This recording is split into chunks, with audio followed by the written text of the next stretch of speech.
Hey there, my name is Pastor Andy. So glad that you are with us tonight. This is a live Facebook that we have a chance just to see what God is doing through Broadway. And it's the context of finding opportunities in the midst of obstacles. And so I'm with my good friend, Pastor Simon, and Pastor Simon oversees all evangelism outreach at Broadway Church and with City Reach. And so I just want to introduce him to you today. And if you have any questions as well, feel free to fire them our way, and we're going to try to answer those questions as well as we have the next 35 minutes together. So, Simon, why don't you say hi to everybody and introduce yourself, and then we'll get right into this. Well, hello, everybody. My name is Simon. I'm one of the pastors at Broadway Church. And one of the roles that I fulfill here at the church is I am the executive director of the City Reach Care Society. And so I get to spend my time kind of in the world of evangelism, outreach, community justice, so to speak. And I love my job. I love being here. And it's a pleasure to answer any questions. Yeah, it's great to have you, Simon, with us. And so the first question that came up to us was, how has Broadway responded, especially in the context of COVID, to the vulnerable during these days? What would you say? Good question. So right when the pandemic hit, like no one's expecting this, and right when it hit, our management team got together and we kind of said like we need to come up with a response, like many organizations right away. And the big task that one of the things I was tasked with was how do we respond to all the people that say I need help because of COVID, or I want to help because of COVID. And so right away, we launched a tab on our website with those two very things saying, hey, I need help. Someone could go there and sign up, or I want to help. Someone could go there and sign up. And so we started to try to connect people that needed help and people that wanted to help. And we tried to connect these two things together. And the way we connected them was through food security. And so one of the things that the City Reach Care Society does is we run a weekly food bank. And so Broadway Church decided, hey, what we'll start to do is start to take those food hampers that City Reach is producing every single week, and Broadway will start to deliver them to vulnerable people that maybe were immune compromised, that couldn't get out themselves, and we would actually go deliver and drop off groceries. And so all the people that clicked on the tab, I want to help, they signed up to be volunteer drivers. And so Pastor Lewis and Lori Palmer in the office and Sydney Tykrob, for the last 8 months, they have been emailing families every single week saying, hey, do you want to sign up to get a hamper this week delivered to you? And then they've been emailing volunteer drivers from our church every single week saying, all right, you got a delivery to make this day, this time over here. And so every single week they've been kind of quarterbacking 150 hampers from Broadway, from the people of Broadway, to people in our community that have reached out to our church specifically asking for help with food security. So that's kind of one of the most obvious upfront a way that Broadway was able to kind of do the behind the scenes quarterbacking of getting the food from City Reach and getting our volunteers from Broadway to actually deliver it to people in the community that were immune compromised and couldn't get groceries on their own. Yeah, what a great partnership that Broadway Church has with City Reach. And if you're listening today and you need help or you want to help, feel free to go to bway.ca and all the details are there. So this begs to the other question, like we're serving so many people in partnership with City Reach with food security. Where does all this food come from? Okay, crazy. Yes. So all of this food, this is one of the crazy things about City Reach and our Food for Families program. 100% of the food that we sort, package, and distribute every single week, 100% of it donated, totally donated. It's actually called rescued food. So this is not just donated from people that are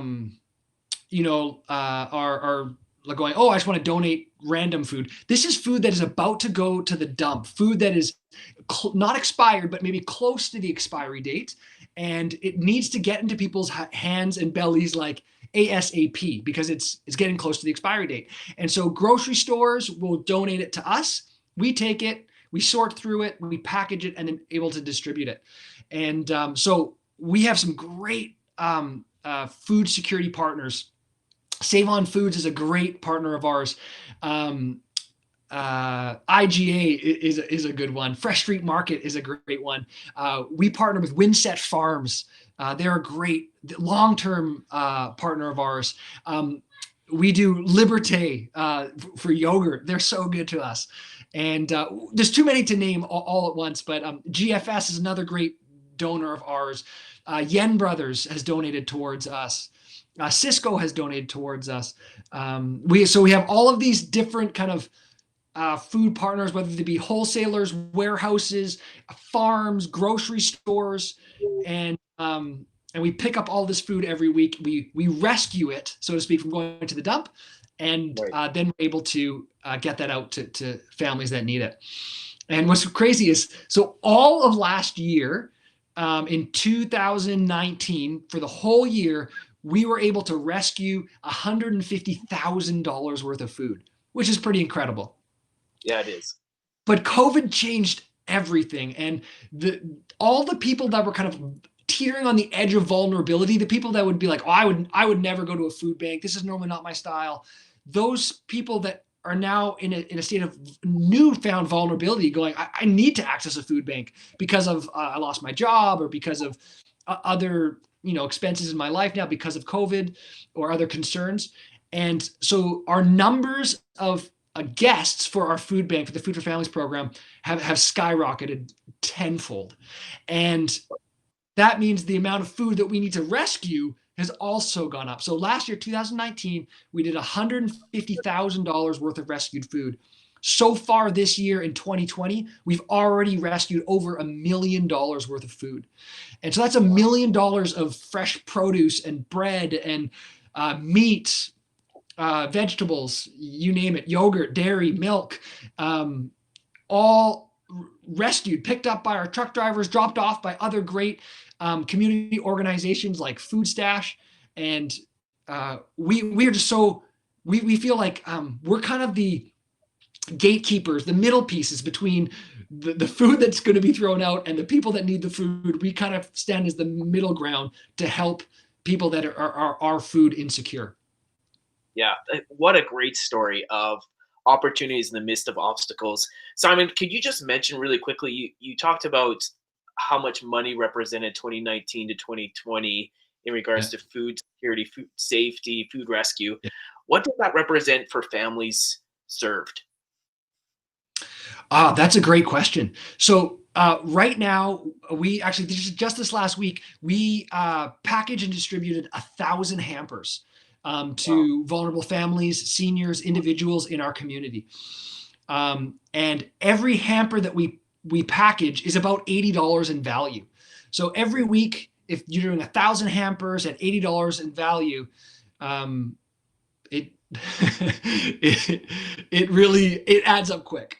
And so the value added, what's really fun is like knowing that's $80 that family doesn't have to spend at the grocery stores that week, right? And so that's dollars back in the pockets of vulnerable families in our community. Yeah, it's quite amazing. So again, like if people wanted to serve and help, or you need help, feel free to go to bway.ca, and all the details are there on the tab there that you need help or how to get involved during these times. So you mentioned also, and we talked a little bit about the partnership between Broadway Church and City Reach. How are they connected? Oh, great question. So about 17 years ago, Broadway Church was involved in community outreach and helping vulnerable families. And we found that we could better serve the families in our community if we weren't a church serving them. A lot of people have reservations taking help from a church. And so we thought, hey, let's start a separate nonprofit. We would partner with churches, partner with nonprofits. But we would be a faith-based community organization. We wouldn't be the church specifically. And so City Reach was born. And for the last 17 years, we've been operating, running community meals, doing clothing drives, dealing with food security, doing tutoring programs, English classes, youth drop-in. We've been at kind of a community center hub where we've been able to serve the community, and it's not help directly from the church, but we partner with churches. And so City Reach today is a separate nonprofit than Broadway Church, but Broadway Church is our biggest financial donor. They provide the most amount of volunteers to our organization. They pay for our staff, they pay for our building. And so the way I describe it to people is Broadway is kind of like they pay for the engine that is City Reach. They pay for the staff and the building, and they pay for our janitorial and things like that. And then all of the money raised to our program from other organizations or from donors, that goes directly to program cost, so that our programs can run. Yeah, it's a great partnership, a great opportunity in these obstacle times. I know that you started something new this year with City Reach Bees. Do you want to explain a little bit about the City Bees that you have? Well, Andy, I don't know if this is the public platform to tell everyone, but you grew up and you were a beekeeper, weren't you? Yeah, I was. Yeah, so if anyone's listening, family or friends, I used to be a beekeeper. 100,000 pounds of honey a year going to Save On Foods, Overweighty in the Kootenays. So I grew up that. Okay, so put this into perspective. You did 100,000 pounds of honey every year. This year at City Reach Bees, we did 14 pounds of honey. So yeah, I know. Woo! So we started our own rooftop apiary, and so we have 2 hives on the roof of Broadway Church, and we're excited. We're new to this beekeeping thing. We have a small beekeeping team, and we're kind of learning as we go along. But the more I learn about bees, the more intrigued I am. They are literally the lifeblood of community gardens, and they bring so much health and as they pollinate and stuff. And there's a little kickback that we get honey from them as well. And so we just winterize them, and so our bees are happy and healthy up on our roof. And we did our mite checks, and we hope they last the winter. And so I check them once a month throughout the winter, and hopefully in this come spring they're happy, healthy, ready to go. We actually we have a video that talks all about City Reach Bees. Yeah, let's.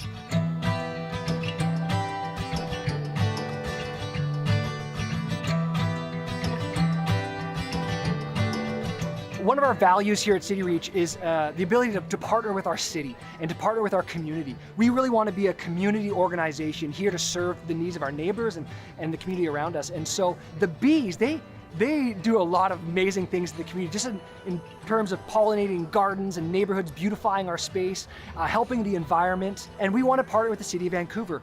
The City of Vancouver has put out a call saying, if you have the ability to keep bees, please do. And we thought here at City Reach, hey, we have that ability, so let's do that.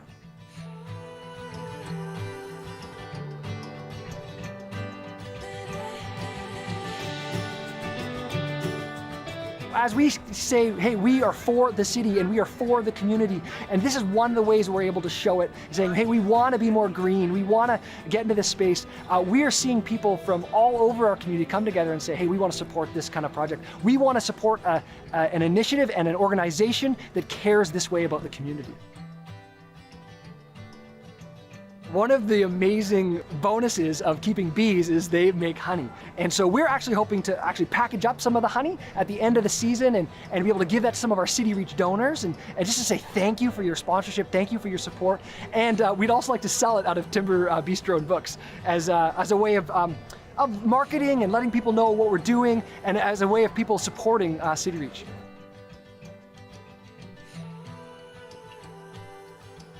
The dream would be to grow our apiary, to have lots of beehives. Right now we have 2. I'd love to have 10. I'd love to have 20. How neat would that be to be able to pollinate our neighborhood and to, create all of this buzz around these bees. But that's going to take more finances, more volunteers, more like-minded people in the community coming together, willing to step up and to say, hey, I want to help with a project like that. The more I get to know about bees and how they operate, bees really are the lifeblood of communities. They bring pollination and they bring life and vibrancy to community gardens. And what I've found is here at City Reach, we really want to be like the bees. We want to be the lifeblood, bringing a hope and truth to our community, beautifying our communities and our neighborhoods. So I'm learning a lot from these bees.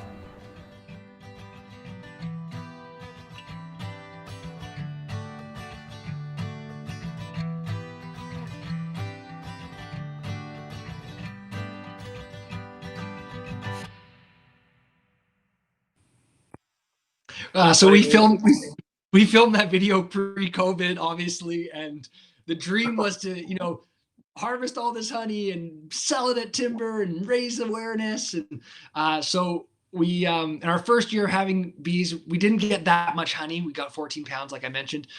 But we were able to package some of it up and be able to give it out to some of our volunteers and donors. So that was pretty neat. Yeah, it is really cool. You know what? I can't wait when you have like 10 hives or 20 hives, and then you can have hundreds of pounds of honey and give it away or sell it. You like. I wanted to ask you just another thing in regards to like sustainability or lifeblood of the community. You have a program with City Reach called Meals to Go. Right. That people go every week. What does that look like, and how can people get involved? Yeah, that's a good question. So Meals to Go was like our initial COVID response. So as we were doing the deliveries through Broadway Church and City Reach with the hampers and expanding Food for Families program, we decided that we were going to run a meal every single day for people that needed it. And so in addition to the hampers of food that would be groceries for like the week for a family, we said, you come to the warehouse campus in Vancouver every single day for lunch, and we will provide you a meal. And it would be, we couldn't sit people down and stuff because of the COVID restrictions. So it was a meal. We put it in a bag and send people on their way, whether it be a burrito one day, a sandwich the next day, a cup of soup the next day.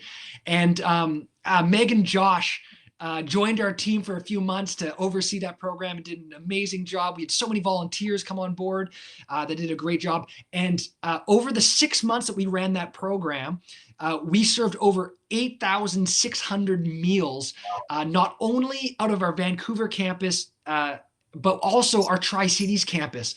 And Craig Savage and his team oversaw the Meals to Go there and did a fantastic job. And so across the both campuses, we're seeing over 8,000 meals, really helping people through that first kind of initial kind of like wave of COVID, of like when the lockdowns happened and people didn't know how to access food properly. And so that was the response. So we stopped that program in September. But what we did was we continued our Club Freedom program.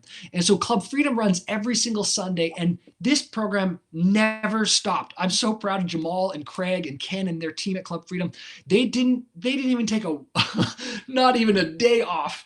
And they every Sunday since the very beginning have gone all the way through, and they are offering not only a meal for your body, but prayer for your soul. And so that's every Sunday. I'm so proud of the Club Freedom team as well. And so that's continuing all the way through, both not only Vancouver, but also the Tri-Cities. And so that's kind of our Meals to Go. And so anyone that wants to get involved in any kind of like a hot meal served kind of thing, as opposed to like the building a hamper of groceries, you can contact Craig Savage in the Tri-Cities or Jamal in Vancouver. Those would be your two big contact people for Club Freedom. Yeah, so City Reach definitely has a great team. Like, well done, Simon and the team, to just respond so well during COVID. There's a couple questions that have actually come in around evangelism. So I wanted to pick your brain a bit, Pastor Simon, about this in response to COVID. So one of the questions is, how have people actually been building their faith or their relationship with Christ, especially because of COVID and people struggling to gather together? How have people really found faith or built their faith during COVID? What would you say? I would say, okay, two things. let me just quickly highlight two of the programs that I could see this doing really well, but doing it in very different ways. So our Food for Families program, right out of our warehouse campus every Tuesday and every Thursday, and out of our Tri-Cities campus every Thursday, they are offering these hampers of food. And so they're in a season of like building trust with our community. We've seen that the numbers skyrocket tenfold from what we were doing a year ago.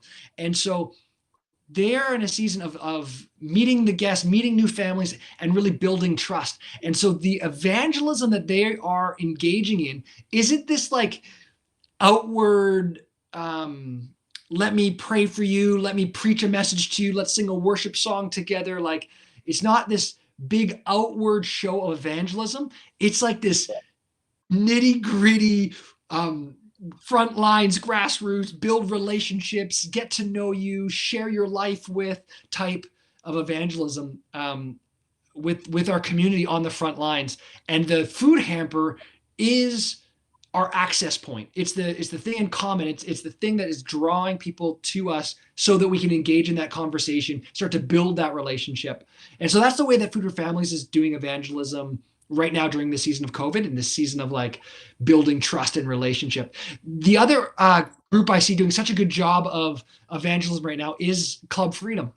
And so Jamal every other week and Craig every week, twice a week, they're engaging in something called prayer walks. And so this is like, we truly believe that Jesus is the hope of the nations and the local church is the hope of the world. And so what we're doing is we're going out with teams of people, literally saying, hey, we got some, dry socks and some toques and some granola bars and water for you, but we also have Jesus, and we want to engage you and ask you, can we pray for you about anything? And what's really neat is I was actually just speaking to Jamal today, who oversees Club Freedom in Vancouver, and he was saying the amount of prayer requests that they're getting from individuals that they are engaging with at Club Freedom or during their prayer walks has just skyrocketed. They're engaging people more with, hey, how can we pray for you? More now than ever before the pandemic.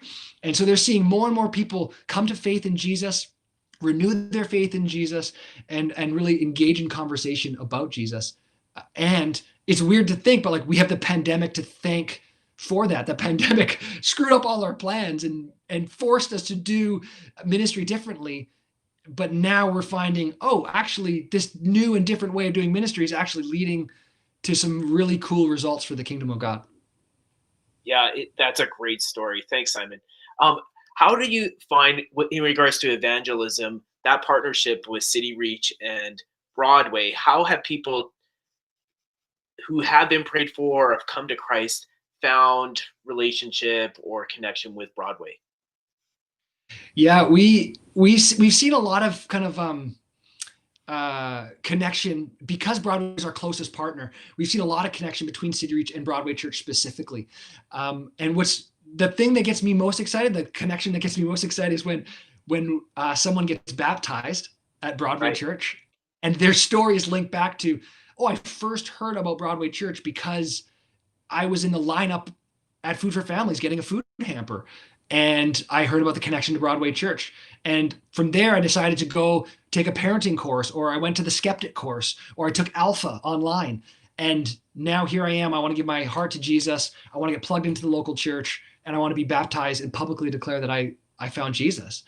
And so for me, that's always really exciting. I just heard recently a story of a student that grew up in our out of school care program at City Reach, who's just been recently baptized.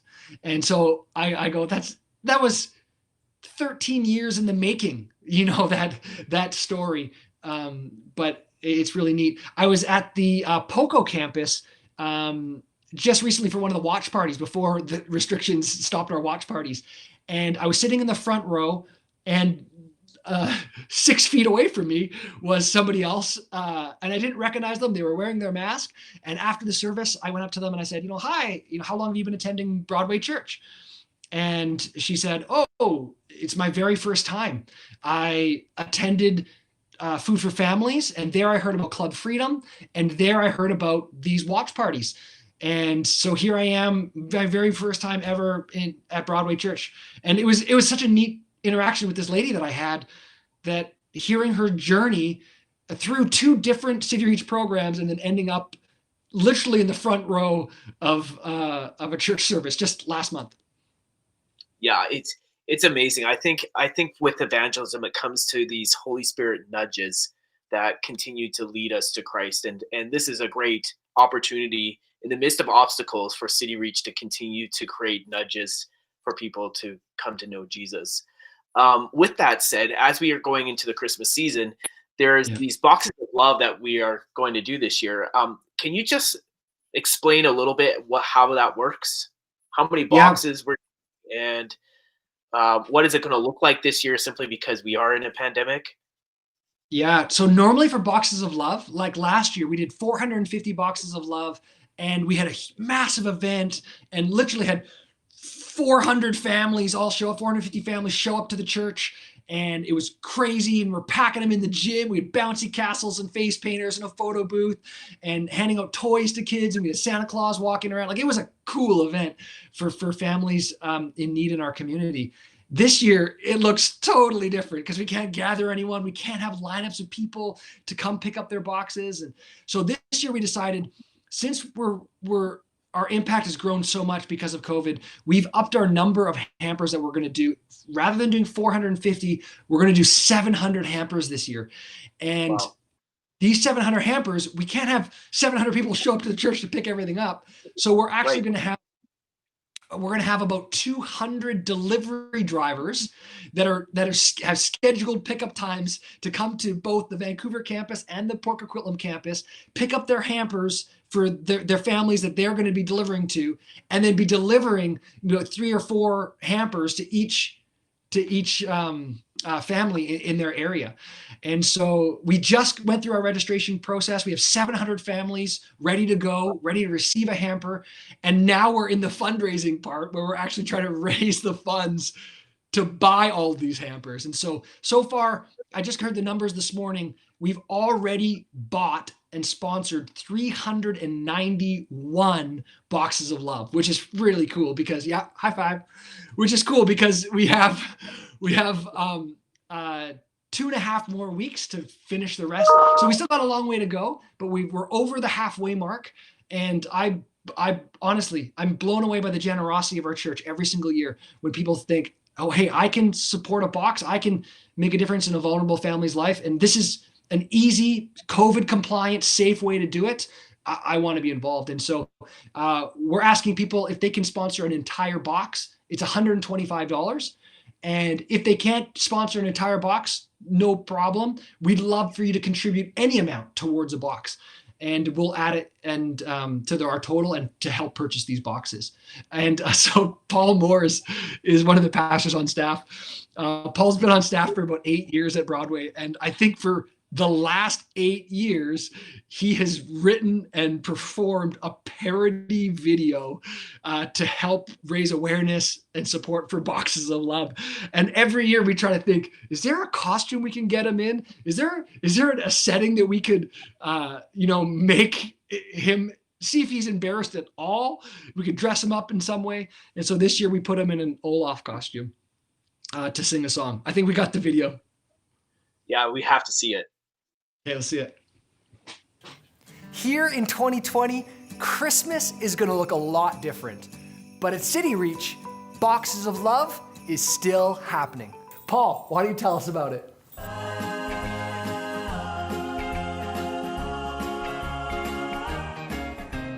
Boxing around the Christmas tree at City Reach, do your part. Delivering boxes on December 19th, but still 6 feet apart.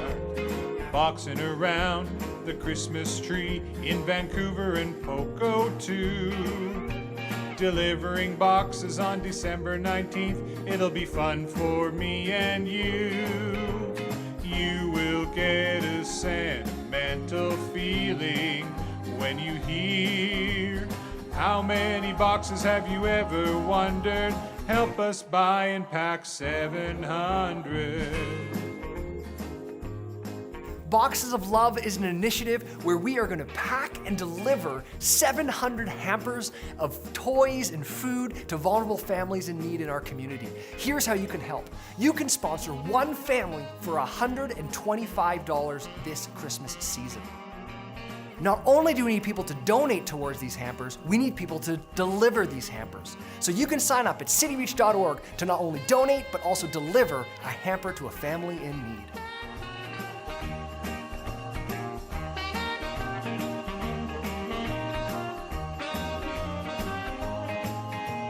You will get a sentimental feeling when you hear.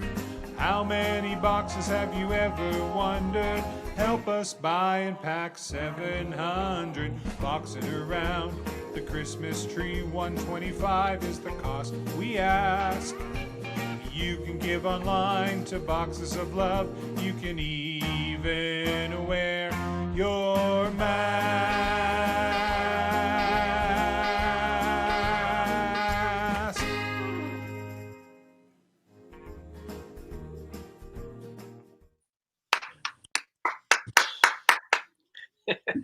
It's fantastic. So if you're watching this, feel free to go to cityreach.org. We would love you to donate or deliver anytime. Then that goes to this question, Simon. Are you still needing deliveries and drivers for delivery? You know what? We are almost completely full for delivery drivers. In Park Coquitlam, we are full. And in Vancouver, we have like maybe 3-4 more spots for drivers needed. The response has been incredible for people wanting to step up and help during this time.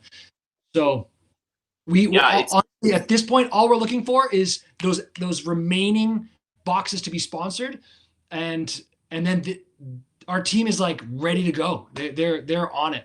I'm so proud of our Cheryl and the whole Box of Love team that is working hard behind the scenes. Yeah, it's fantastic. So we're going to end up really quick, but here's some popcorn questions that have come in, and so with popcorn answers.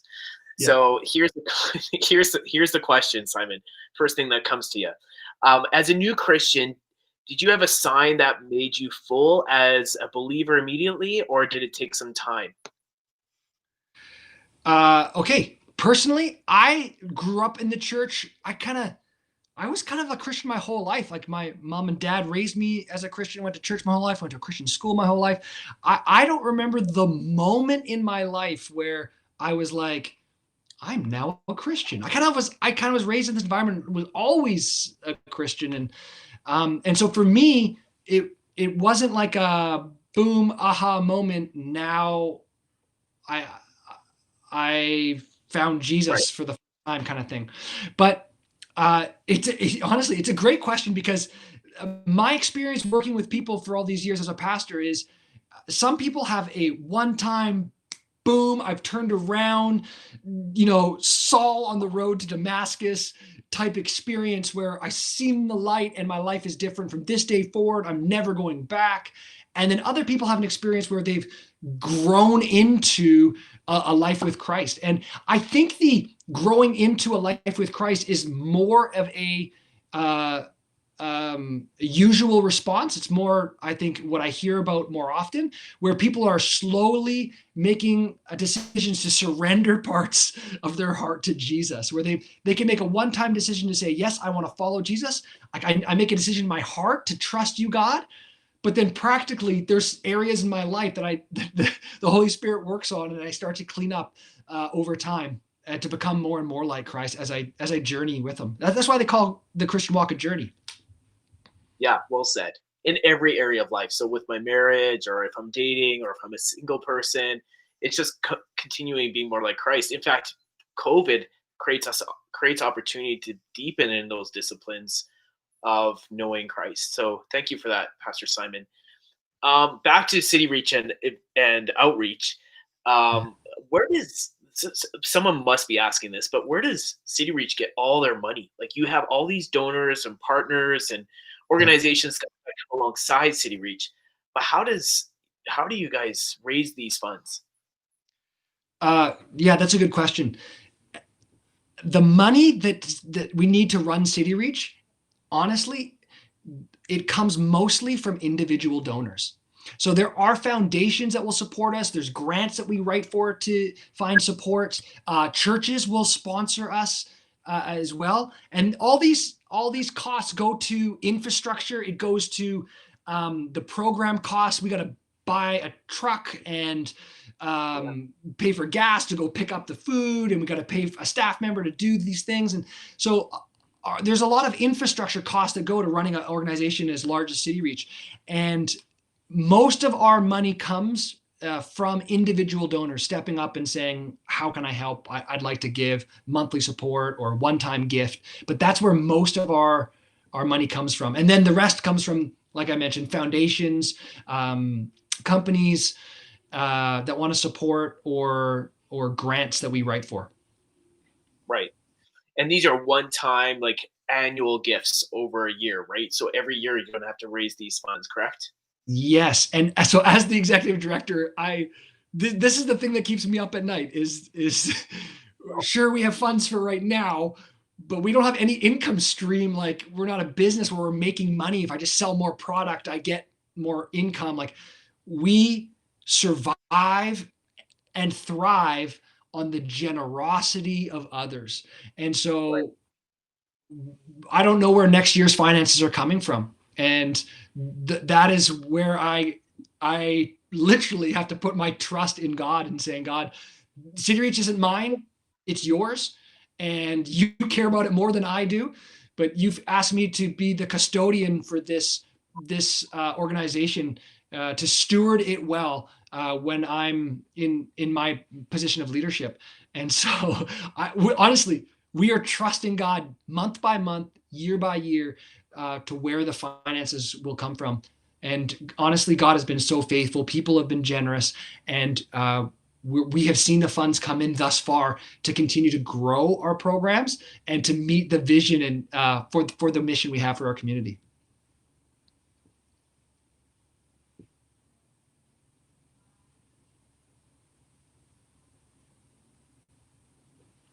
I've lost you. Andy, can you hear me? Uh-oh.